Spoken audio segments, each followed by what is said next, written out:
desire to implement a risk-based inspection program comes from a goal of optimizing costs, reducing risk in a facility, or potentially trying to catch up and create a more compliant program.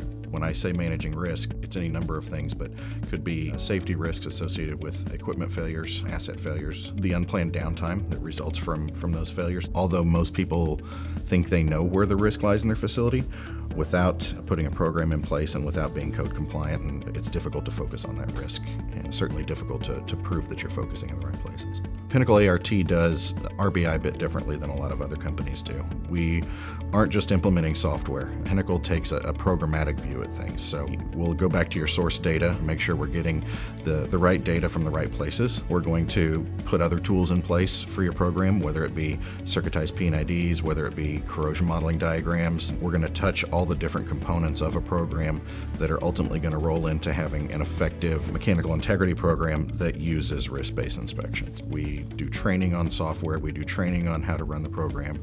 We provide things like evergreening manuals and make significant efforts towards the sustainability of the program, all in an effort to make sure that the day that we walk out, the facility is either number one, ready to transition into ownership, or that they've got a plan in place that we can help them transition into ownership of that program. There's a common misconception with RBI that it simply is a way of telling you when you need to inspect, and it allows you to push intervals as compared to a fixed interval program. What RBI actually tells you to do is not only when to inspect, but it provides you other information that is probably just as or more valuable. It tells you where to inspect. So you have to have a corrosion model in order to do RBI. You're having a corrosion expert and specialist come in and look and say, this is where damage should be happening on this piece of equipment because of process.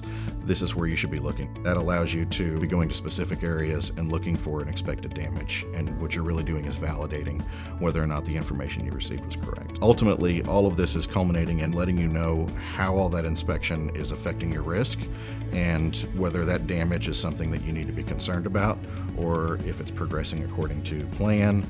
Risk-based inspection allows you to know as much as possible about the condition of the equipment in your plant.